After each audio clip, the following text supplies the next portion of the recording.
conversation about mental health, and now you can raise your hand and take part. FYI Play It Safe is bringing the documentary Connecting the Dots to a screen near you. It follows international speaker Nathan Harmon, who says, or as he travels the world speaking to young people. But the young voices are the heart of this documentary as they open up about mental health and suicide. The documentary has already won several international awards and is being featured at major film festivals. So let's find out more about FYI Play It Safe founder Rochelle Best joins us now for this conversation. Rochelle, thank you so much for your time this morning. I mean, let's talk a little bit about, the significance of this documentary.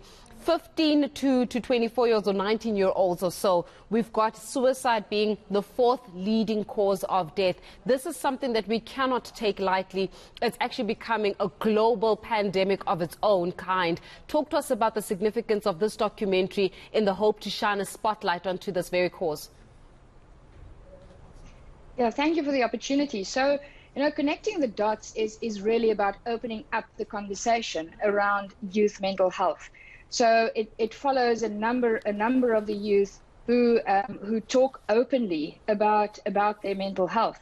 So it's really just the start of a conversation to say for youth to say, you know what, it's okay for me to not be okay, and it's okay to experience what I experience.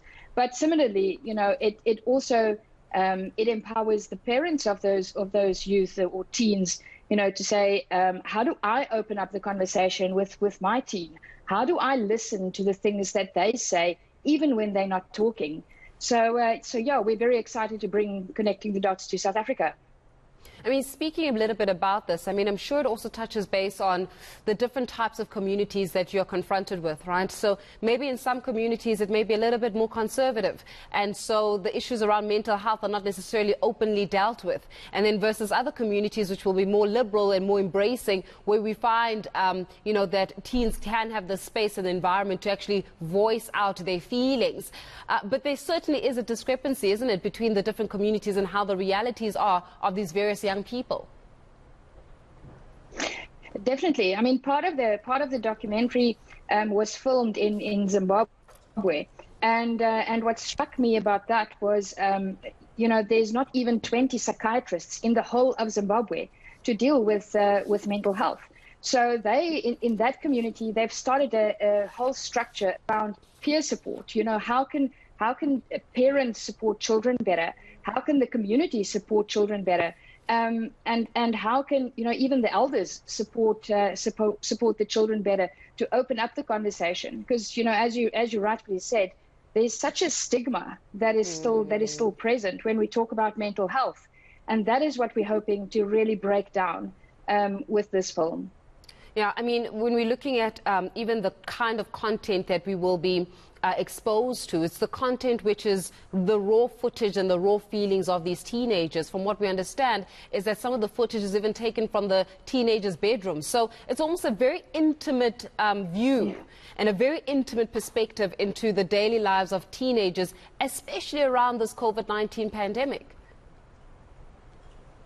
Absolutely. So part of the film, what Naomi did with that was she created what she calls visual diaries, where the children would be in their rooms on their phones in a TikTok-like fashion and talk about their mental health and talk about what they're going through.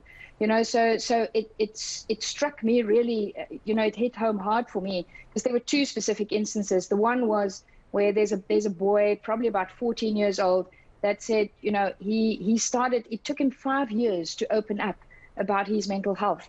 And another teenager who said, she retreated because she was feeling, depressed and feeling down and couldn't talk to people. She retreated more and more into a room because the people online were understanding her so much better than the people in our own, around her in her own house. And that for me struck me as the mother of a 15-year-old. Yeah. Rochelle, when we're speaking about mental health as well as the effects that COVID-19 has had and this global pandemic has had on teenagers, do we actually explore just how much pressure and just how much of a shift that a lot of these teenagers have had to endure in the past 2 years, because the world as we know it in 2019 is completely different to what we're experiencing now. And these teenagers have to go to school, have to meet up with other children, have to take exams, have to write tests in the midst of all that shift. Absolutely, and for us, growing up in the 70s, 80s, 90s is nothing compared to our children growing up today. They're inundated with new information in a completely different way than we had when we grew up. So they're inundated with new apps, new friends, whether it's online or online or in person. But then having to balance that like digital space with reality, to them is hard, because a lot of the information that they need is actually digital. So they grow up in this whole digital game. And they have to find that balance. And, teenagers, when they encounter something online, they go into their own heads. Sometimes they don't open up about what they experience. And for them, it's difficult to open the conversation. So for us as parents, we should, as I said before, we should listen to the things that they don't say, to help them to open up and that help them to talk about it. Yeah, listen to what they are not saying. So in this instance, how do we raise our hands and play our part, Rochelle? What must we as a community do? What can we do to be part of this change?